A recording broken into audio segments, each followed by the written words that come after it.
I let my brother host his wedding reception in my house. He told everyone he was moving in like it was already decided. When he actually showed up with a moving truck, I decided he was out of my life. I 28 male build things that go to space for a living. Aerospace engineer sounds cool, but what it really means is long hours, constant problem solving, and living on takeout for years while trying to prove yourself. It paid off, though. Last year, I bought a 4-bedroom place in Northern California. Nothing insane, just clean, quiet, and mine. Every nail, every beam paid for with my own work. My younger brother, Jimmy, 25 male, is the total opposite. If I'm the guy who plans 10 steps ahead, he's the guy who trips over step 1 and somehow blames the stairs. He's been laid off twice already this year, says the companies were toxic. Translation: he showed up late and expected promotions for existing. Mom and Dad Robert and Patricia still treat him like a genius in disguise who just hasn't been discovered yet. To them, Jimmy's potential is endless. Meanwhile, my achievements are expected. I get the classic, "You're so lucky, you're smart" speech every family dinner, followed by a reminder that Jimmy just needs a break. I stopped arguing years ago. You can't debate logic with people who worship delusion. When Jimmy announced his engagement, I was honestly surprised anyone agreed to marry him. Her name was Heather. First time I met her, she was sweet, polite, called me such an inspiration. She even brought cookies. My parents looked like they'd won the lottery. "She's perfect for Jimmy," Mom said, grounded, responsible. Yeah, right. The first time I saw the way she looked at my house, I could tell she wasn't just seeing a home. She was seeing square footage. A week later, Mom organized a big engagement dinner at their place. Family everywhere. Jimmy walked in holding Heather's hand like he just invented love. I congratulated them genuinely. I might think my brother's a walking headache, but I don't root against family. Dinner started off normal enough until Mom smiled at me across the table. "Jordan," she said, "since you're doing so well now, maybe you could help your brother out a little with the wedding expenses." Fork halfway to my mouth, I froze. "Help how?" I asked, already knowing where it was going. "You know," she said, tone like it wasn't a loaded question. "Just chip in. It had means so much. Family supports family." Jimmy grinned. "It's not a big deal, bro. We're just a little tight right now after the layoff." I set the fork down. "Mom, I'm not paying for the wedding." She blinked like I'd said something offensive. "It's not about paying for it. It's about being part of it. I'll show up, eat, clap, and go home. That's as part of it as I want to be." The table went silent for a second. The kind of silence that says everyone's waiting for me to back down. But I didn't. I worked for what I have. I added, "I'm not anyone's backup plan." Heather tried to smooth things over. "Of course we totally understand. You've worked so hard and we'd never want to pressure you." The words were right, but the smile didn't match. That's when I realized she was good, really good at reading the room. The rest of dinner was small talk, stories, jokes, everyone pretending the moment hadn't happened. But as the plates cleared, Mom leaned in again with that casual tone she uses before dropping a bomb. "You know, Jordan," she said, "your backyard would be perfect for a wedding." I laughed, thinking she was joking. She wasn't. "Mom, my house isn't a venue." "Oh, but it's beautiful," she continued. "You have all that open space and the patio. It would save them so much money." Jimmy jumped in immediately. "Yeah, bro, that would actually be amazing. Just the ceremony, or maybe both, will figure it out." I looked at both of them. "No, I just finished landscaping. I'm not turning my home into a circus." Mom gave me that disappointed stare that used to work when I was a kid. "You're always so defensive. We're just talking." "Then let's stop talking about my house," I replied. That killed the conversation, at least for the night. When I finally got in my car, I sat there for a moment watching the house lights behind me. Same pattern as always. Jimmy makes a mess. Mom and Dad hand him a mop, but I'm the one expected to clean it up. I thought about all the little money favors they'd hinted at over the years. Just a loan, just a small help. You can afford it. And how I'd said no every time. It never changed. Anything changed. They just got more creative with the guilt. In my family, no isn't a boundary. It's an invitation to argue, and I was about to find out just how far they'd go. 2 months after that dinner, my phone started blowing up in the family group chat. Pictures of flowers, cakes, and table settings. Jimmy had big news. They'd officially booked a fancy local venue, some vineyard out by Napa. Everyone was hyping them up like they just landed a royal deal. Mom wrote, "So proud of you two for being responsible." Dad added, "See, hard work pays off." I didn't respond. For once, it looked like I was off the hook. Then 3 months later, I got a call from Mom. The tone said everything before the words even landed. Honey, I don't know how to tell you this, but the venue fell through. I leaned back in my chair. Fell through how? Well, she started. Apparently the deposit got messed up. The owner double booked them or something. I could already smell the lie through the phone. So they're getting their money back. Not exactly. There was a misunderstanding, she said, drawing out the last word. Anyway, they've lost the spot and can't afford another one. Poor things are devastated. I didn't say anything. There was a pause, and then the real reason for the call came out. Jordan, we were thinking, no. I cut her off. You don't even know what I was going to say. You were going to say I should host the wedding at my house. Well, maybe just the reception, she said softly, like that made it better. You'd really be saving the day, sweetheart. I rubbed my forehead. Mom, no. I'm not turning my property into a wedding hall. Just one night, she pleaded. You have the space, and it would mean so much to Jimmy. He's been having such a hard year with that layoff and everything. You've got to have some compassion. Having compassion doesn't mean giving away my house, I said flatly. But she wasn't giving up. Within an hour, I had missed calls from Dad, 2 aunts, and even my uncle, who never calls anyone. The script was the same: family helps family. You'll only regret it if you say no. Don't be stubborn. By the next day, Jimmy texted me himself. Hey bro, I wouldn't ask if I wasn't desperate. We already sent the invitations. I'll pay you back for any damages. Promise. That part made me laugh. Jimmy promising to pay anyone back was like a goldfish promising to stop swimming. I ignored him for a full day. The next evening, Mom called again. Please, Jordan, think of Heather. Her family already booked flights. This would break her heart, and that's how it always worked. Make it emotional. Make it my responsibility. After 2 straight days of begging, guilt, and emotional blackmail, I caved, but on my terms. Fine, I told Jimmy. You can have the reception here. Not the ceremony, not a week-long setup, just the reception. And there are rules. Anything, man, he said instantly. Way too fast. Maximum 100 guests, I started. Ends at 10 p.m. sharp because of the noise ordinance. No one goes inside except to use the bathrooms. You pay for cleanup rentals and liability insurance. If anything gets broken, you fix it immediately. He hesitated for a second, but then said, Deal. You're seriously the best, bro. Heather's going to freak out. Yeah, I bet she would. The next afternoon, I heard the doorbell. Heather stood there, all smiles. You're a lifesaver, Jordan. Seriously, you saved our wedding. She walked through the living room like a real estate agent, complimenting everything but somehow making it sound like she owned it. You've done such a great job with this place. The backyard's incredible. If we just add a few lights and maybe clear out some of the patio furniture, it'll be perfect. Nothing's getting cleared out, I said. You'll have plenty of space. Oh, I didn't mean permanently, she said quickly, smiling. Too big. Just for the night, you know, for photos. Heather, I work in aerospace. I plan every inch of my space carefully, so the answer's no. She laughed like it was cute that I said no. You're funny. I wasn't joking. Jimmy wasn't any better. He'd text me random updates about how stressed he was, throwing in lines like, man, wish I had your kind of stability, or you're lucky you don't have to worry about money. It was obvious he wanted me to feel guilty for having what he didn't. I wasn't falling for it. By the end of the month, they had every vendor in the county lined up. Caterers, photographers, florists, all of them wanted to see my backyard to plan logistics. I started turning them away at the gate.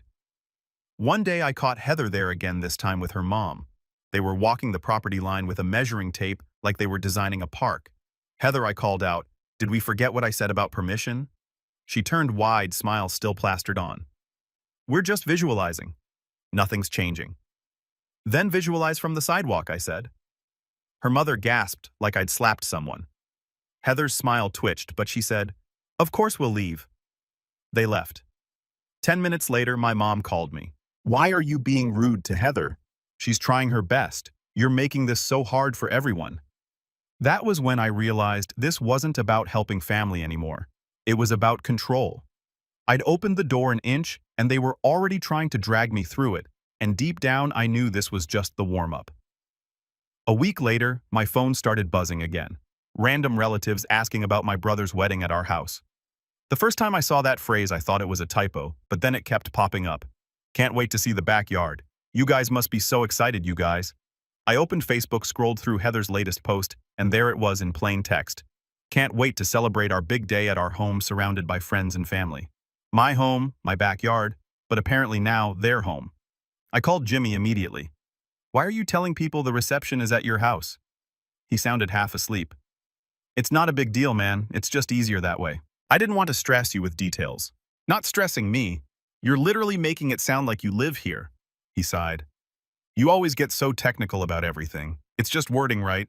And wording becomes lies when it's repeated enough, I said, then hung up before I said something worse. 2 days later, I got an email from the caterer confirming final numbers. 192 guests. I thought it was a mistake. I called the company. Yeah, the woman said cheerfully. Your brother approved it yesterday. You've got a big crowd coming. I nearly dropped the phone. No, I approved 100 guests, not 200. She paused. He said you expanded the list since it's family. Of course he did. I texted Jimmy. Why is the guest list double what we agreed on? He replied 10 minutes later. Miscommunication? Heather's family is bigger than we thought. Fix it.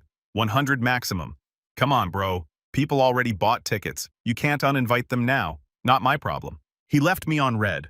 By that point, I was done playing nice. I sent him a message outlining the new rule. No paperwork, no reception. I wanted a one-page house rules acknowledgement signed immediately. Basic terms until my lawyer sent the formal contract. When he finally came over, he looked like a kid caught stealing. Heather tagged along, acting bubbly.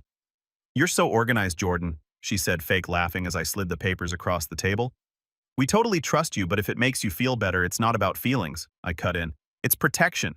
If someone breaks something or gets hurt, I'm not getting sued. Jimmy signed reluctantly, but I could tell he hated every second. It wasn't the legal contract, just my house rules until the real one was drafted. The following weekend was a family dinner at my parents' house. I went because I was tired of being painted as the villain. When I arrived, Mom was already setting out extra plates, cheerful as ever. I'm so glad you came. Maybe we can all just relax tonight. Relaxing lasted about 10 minutes. I was in the kitchen getting a drink when I heard my name from the living room. Heather's voice floated in soft but confident. After the honeymoon, we'll stay in the guest room for a bit. It's perfect until we find something. Jimmy laughed. Yeah, it's temporary. He won't even notice we're there. The glass nearly slipped out of my hand. I stepped into the room. Excuse me? What did you just say? Heather froze mid-sentence. Oh, Jordan, you were just planning to move into my house. Jimmy stood up, hands raised. It's not like that. It's just for a few months. Rent's crazy right now. You've got extra rooms. I use them for guests, not freeloaders, I said. Mom came in from the dining room, clearly catching the tail end. What's all this? They're telling people they're moving into my house, I said flatly. Mom's expression brightened. Oh, that's a wonderful idea. You have so much space, Jordan. It'll help them get started. Mom, no. I didn't agree to that ever. Mom's voice rose. You're seriously going to make your own brother struggle when you've got 4 bedrooms? I'm not his landlord or babysitter. He's an adult. Heather's eyes welled up like she'd practiced it. We just thought you'd understand. You're so independent. You've got everything figured out. We just need a little time. Then figure it out yourselves, I said. That's when Dad spoke up, tone firm. Son, this isn't about money. It's about family. You have a roof. They don't. They had a roof, I said, glaring at Jimmy. Then he lost the deposit on another dumb idea, didn't he? Jimmy's face went red. That's not what happened. Really, I asked. Because somehow every time you invest in something, it disappears. Jimmy widened his eyes. I said, if they think they're moving in afterward, then this reception shouldn't happen at all. The room went dead silent. Jimmy looked at me like he couldn't believe I'd said it out loud. Mom's jaw dropped. Heather sobbed harder. You wouldn't, Dad said. Try me, I replied. I've been more than fair. You all keep pushing. Push one more time, and the answer won't be a warning. It'll be final. No one spoke. The only sound was the clock ticking in the corner. I put my glass in the sink and walked out without another word. They'd already crossed the line. I wasn't letting them cross another. The next morning, I sat at my desk with my coffee and pulled up my lawyer's number. If my family wasn't going to respect boundaries out of decency, then I'd make sure they respected them legally. When Thomas picked up, I explained everything from the reception deal to the moving-in stunt. He didn't even hesitate. You need a non-tenant agreement, Jordan, something that states no one has residency rights, storage rights, or any claim to your property. It protects you if they ever try to pull a squatter stunt. Perfect, I said. Write it like they're already planning something. By noon, he emailed me the draft. It was exactly what I needed. Short, clear, and impossible to twist. It didn't even need their signatures to take effect, but I printed 2 copies anyway, just to make the point. When I offered it later, they refused to sign, which honestly just confirmed why I needed it in the first place. 1 copy went to my lawyer, 1 stayed in my records, and I left it at that. I figured maybe the family dinner blow-up had done its job. For 3 days, silence. No calls, no texts, no guilt trips. It almost felt like peace. But in my family, peace never lasts. By the weekend, it started again. Mom showed up unannounced, standing in my driveway when I pulled in from work. Her eyes were red, like she'd been crying. Dad leaned against the car next to hers, arms crossed, waiting for backup.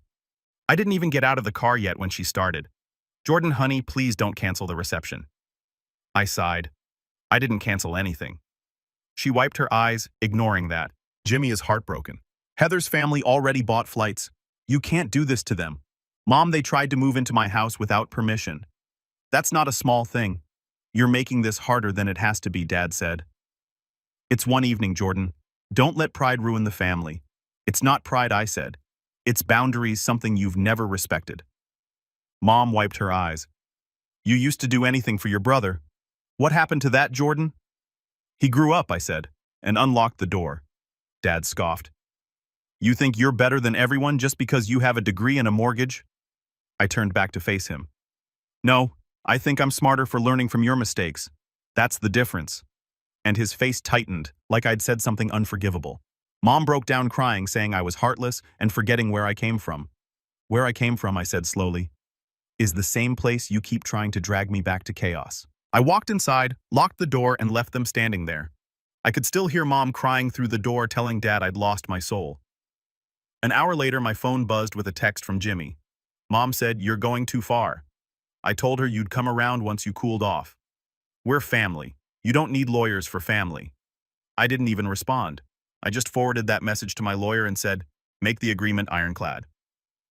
That night, I sat on the back patio staring at the pool lights, thinking how different everything had become. For years, I'd worked nonstop, saving, grinding, building, while Jimmy coasted, and everyone called him the dreamer. Now, when I finally had something solid, they wanted to claim it like I was holding it for them. I was done.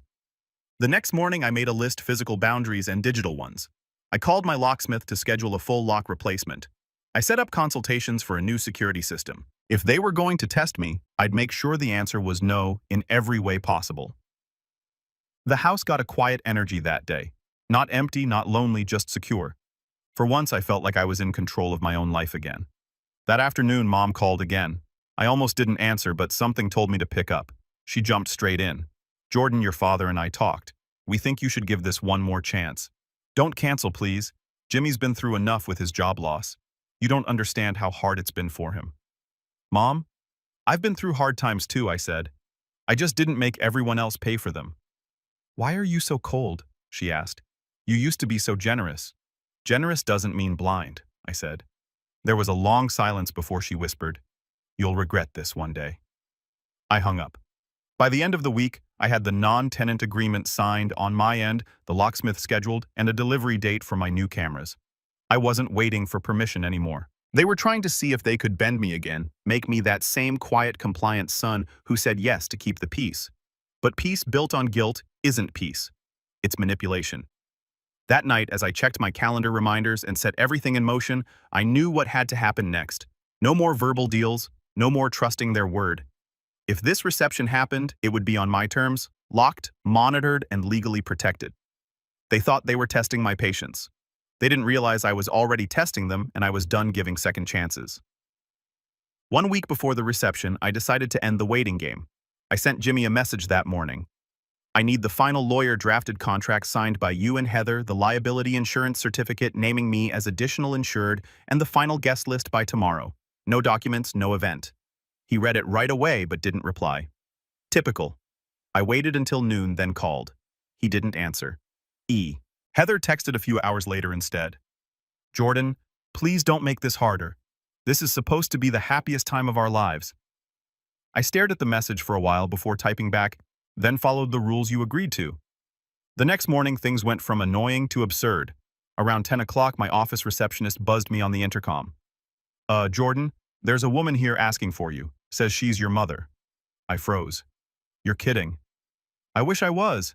She's crying and yelling something about a wedding. I rushed to the lobby. There she was, eyes red, clutching her purse like it was part of her act. The entire front desk staff was staring. "Mom, what are you doing here?" I hissed quietly. "I had no choice," she said loud enough for everyone to hear. "You're tearing this family apart over a piece of paper. Mom, we're not doing this here," I said through gritted teeth. "Then where? Jordan?" "You keep shutting us out," she snapped. "You're making the whole family look bad." Security approached before I could answer. My boss appeared behind them, silent but watching. I leaned close and said quietly, "This isn't love. It's control. You hate that you can't pull my strings anymore." I finally guided her to her car and said quietly, "Go home. I'll handle this." When I got back inside, my boss just shook his head. "Family drama." "Yeah," I muttered. "The Olympic version." He chuckled. "Take care of it. Don't let it mess with your work." I nodded. I wasn't going to. That night, Dad showed up at my door. No warning, just knocking like he owned the place. I opened the door, halfway blocking the entrance. "Dad, son," he sighed dramatically. "I came here man to man. You need to end this nonsense and stop humiliating your family." "Setting boundaries isn't humiliation," I said. He crossed his arms. "Keep acting like this, and don't expect to be in the will." I actually laughed. "What will the one you already spent helping Jimmy start those failed businesses?" His face reened. "You're out of line." "No," I said calmly. "I'm just finally telling the truth." By now, I was completely numb to the theatrics. Every time I stood firm, they escalated. They didn't want peace. They wanted control. The next 2 days were quiet again, which only made me more suspicious. Then on Thursday evening, I got an email from Jimmy. No apology, no greeting, just attachments, the fully executed contract, and the insurance certificate. Finally, I thought, great, maybe now I can relax. Nope. 10 minutes later, my phone started buzzing nonstop. Jimmy had sent a mass family group text. "Despite Jordan's threats and constant mistrust, we've agreed to his strict demands just to keep the peace. It's sad that property and paperwork mean more to him than family, but we'll go along." Within minutes, replies started pouring in. "Jordan, really? This is disappointing. You've changed. You're doing the right thing. Don't let them guilt you." Half the family turned against me, half supported me. It was chaos. I let the group chat spiral for about 10 minutes, then replied once. "I'm providing my home for free, covering utilities and taking legal responsibility for 100 guests. The only thing I asked for is respect and protection for my property. If that makes me heartless, so be it." I left the chat after that. No more arguing. Later that night, my cousin texted privately, "You handled that like a boss. Everyone's talking about it." "Good," I replied. "Let them." By the next day, I'd made my final preparations. I wasn't taking any chances. I called a licensed private security company and hired 2 off-duty police officers through them for the day of the reception. They'd monitor the gate, check IDs against the guest list, and make sure no one overstayed their welcome. Then I called my best friend David. I told him the whole situation. He laughed for a solid 30 seconds. "Man, your brother sounds like a full-time headache," he said. "More like a lifelong migraine," I replied. David offered to stay with me during the event. "Me and Sarah will come over early, help keep things under control. You're not facing this circus alone." "Appreciate it," I said. "I'll supply food and coffee. You bring patience." Deal. When I hung up, I double-checked everything. Cameras, contracts, insurance, and locks. Every part of me was done worrying. I didn't feel anxious anymore. The kind of calm you get when you've already accepted the outcome. I knew one thing for sure. Whatever happened next, it would be the last time anyone tried to cross me in my own home. The morning of the reception started earlier than I wanted. I woke up at 6:30 to the sound of voices in the backyard. Vendors. They weren't supposed to show up until 9. When I walked outside, 3 delivery trucks were already parked along my driveway, and half a dozen people were unloading equipment like they owned the place. "Who told you to start now?" I asked the man dragging tables across the lawn. Heather," he said. "She said the homeowner approved early setup." "Yeah," I said. "The actual homeowner didn't." He blinked. "So should we leave? You can leave the equipment and come back at 9 o'clock like your contract says." They shuffled awkwardly, muttering something about bridezillas. I didn't care. By 8 o'clock, my best friend David arrived with his wife Sarah. They brought coffee and backup energy. "Morning, Captain." "Calm," David joked, setting down a box of muffins. "Ready for the circus started 2 hours early," I said. pointing toward the yard. He looked outside and whistled. Yeah, that tracks. You'd think they were setting up Coachella. At 8:45, a woman in a headset appeared at my front door. Heather's so-called wedding planner. She smiled like a car salesperson. Hi, I'm here to set up the bridal suite. What I asked. The bridal suite. The bride needs a space to get ready. We're thinking your master bedroom would be perfect. Before I could even reply, David stepped in. Not happening, he said. Calm but firm. There's a hotel booked for that. You can leave now. She blinked at him, then turned back to me. Is he serious? Completely, I said. Her smile twitched and she walked off in a huff, muttering something about control issues. By 10, the catering team arrived. They were fine professional on schedule. But then came another problem, the chairs. I counted them myself. 150. I'd only approved 100. I stopped the workers mid-unload. Take 50 back. They showed me an order signed by Jimmy. He said, you changed your mind. Then he lied. Remove them. They grumbled, but they did it. Next came the sound system. It was massive. Giant speakers, subwoofers, DJ booth, the works. The noise ordinance in my area was strict. Who ordered this? I asked the delivery guy. He shrugged. The groom said it was okay. David stepped forward. Nope. Load it back up. They can use their original setup or nothing. By noon, the yard was finally under control again. Every table aligned, every vendor checked. I even took photos of everything for proof. Around 4 o'clock, guests started arriving. The 2 off-duty officers I hired stood at the gate with the guest list. They turned away anyone not listed. You could hear the grumbling from across the lawn. Wow, Jordan really went full security guard mode, one aunt whispered. Another cousin responded quietly. Can you blame him? Jimmy's been pushing his luck for months. At least someone got it. By 5, the reception started, and for the first hour it actually went okay. The weather was perfect. The food smelled incredible. For a brief moment I thought maybe, just maybe, they'd behave. But peace doesn't last long in my family. At 6:15 I was refilling my drink when I overheard my Aunt Carol say, So when are you two moving in with Jordan? Such a nice setup here. I froze mid-step. Jimmy laughed. Soon as we get back from the honeymoon, it'll be nice to have a real home base, Heather added sweetly. Just until we get back on our feet. Jordan has been so generous. I set my glass down and walked over. Funny, I said. I don't remember agreeing to that. Heather blinked, pretending to be surprised. Oh, Jordan, I didn't realize you were right there. Clearly, I said the rest of the night was tense. People kept sneaking glances at me, whispering. The air had shifted.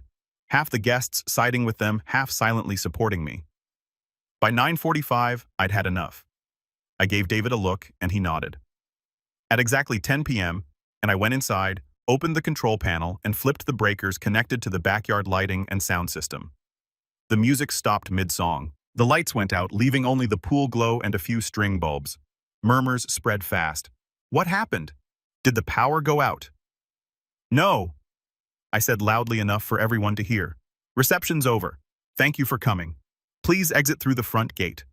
Guests started gathering their things, some annoyed, others relieved. The officers directed traffic, making sure no one lingered. Jimmy stormed over, face red.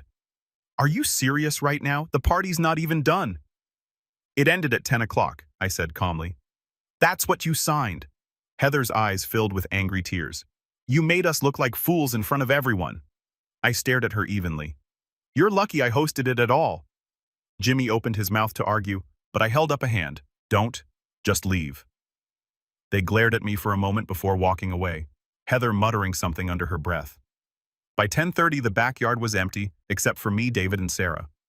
The cleaning crew arrived quietly, working fast under the dim lights. When the last chair was packed up and the last bag of trash hauled off, I locked every door, checked every camera, and stood in the middle of my living room surrounded by silence. The house finally felt like mine again. I knew one thing, they weren't done testing me, but neither was I. 2 weeks later, I was at home finishing up some work reports when I heard the sound of an engine outside. A deep, heavy rumble that didn't belong on my quiet street. I looked out the front window and froze. A U-Haul truck was backing into my driveway. Behind it, my parents' car, and there they were, Jimmy and Heather, climbing out like they owned the place. Boxes already stacked on the curb. I didn't even feel surprised, just tired. By the time I stepped outside, they were already unloading. Heather pointed toward the garage, all smiles. We're just putting a few things in here for now. Temporary storage while we find a place. Jimmy gave a nervous laugh. Yeah, man. We just need a couple of weeks. Stop, I said flatly. You're not storing anything here. I looked at all of them. 4 people standing in my driveway like I was the unreasonable one. You knew this was coming, didn't you? I said to my parents. You came here as backup. Mom looked guilty for a second but covered it quickly. We just didn't want another fight. Let them put their things down, then you can talk like adults. Here's me talking like an adult, I said. Get the boxes back in the truck. Right then, a familiar car pulled up. David got out, followed by my lawyer Thomas holding a folder. I hadn't called them that morning. They'd been planning to stop by anyway to finalize some security documents. The timing couldn't have been better. Thomas walked straight up to Jimmy and handed him a letter. Mr. Wilson, this is a formal trespass notice. You have no legal right to occupy or store property here. Any refusal to leave will result in police intervention. Heather's smile dropped immediately. You're joking. Thomas adjusted his glasses. I'm not. Jimmy looked at me like I'd betrayed him. You actually called a lawyer for your own brother. I called him because I know exactly what you're capable of, I said. And I'm not falling for it this time. Heather's voice started rising. We have nowhere to go. You're heartless. No, I said calmly. I'm prepared. For a few seconds, nobody said a word. Then Jimmy stepped forward, his tone sharp. You think you're so much better because you've got a nice house and some money. You're pathetic. I motioned to the driveway cameras. Keep talking. You're being recorded. That shut him up. When they still refused to leave, I pulled out my phone and called the police. Hi, I said calmly. I have trespassers on my property. I have legal documentation on site. 2 patrol cars arrived within 15 minutes. The officers were polite but firm. They looked at Thomas's documents, confirmed my ownership, and then turned to Jimmy. Sir, you need to pack up and go. You cannot store anything here without permission. Heather tried crying again, but the officers weren't moved. We'll be filing a report if this happens again, one of them said. Eventually, the truck doors slammed shut. Jimmy muttered something under his breath I couldn't catch, and the U-Haul rolled down the driveway. My parents followed in silence. That evening, my phone started lighting up nonstop. Jimmy had taken the drama digital. Jordan threw us out with a lawyer. We have nowhere to go. After losing everything trying to invest for our future, he made his own brother homeless. The pity parade was in full swing. I didn't post a thing. Instead, I opened my email, attached every single document, contracts, messages, photos, and sent it to the entire family. My subject line for clarity. I offered my property for free and requested legal protection for it. They ignored every rule, tried to move in twice, and today attempted to store their belongings without permission. These are the facts. No emotion, no anger, just the truth. Within hours, replies started rolling in. Aunts, uncles, cousins. Some apologizing, others admitting they'd been misled. Jimmy's story collapsed faster than he could type. A week later, word spread that he and Heather had moved in with my parents. Mom bragged about helping the kids rebuild. It lasted less than a month. Apparently, Heather tried selling some of Mom's jewelry online for quick cash. When she got caught, she called it a misunderstanding. That was enough for Dad to finally kick them out. They ended up bouncing between short-term rentals. Then nearly a year later, I got a message from Mom. Heather left him. Another bad investment. Thought you should know. I read it, then replied simply, hope they both learned something this time. A few days later, Dad called asking for help fixing their roof. I gave him a contractor's number and wished him luck. That was the last real conversation we had. Now the house is quiet again. My camera's humbly at night, lights glowing over the yard that used to be their fantasy venue.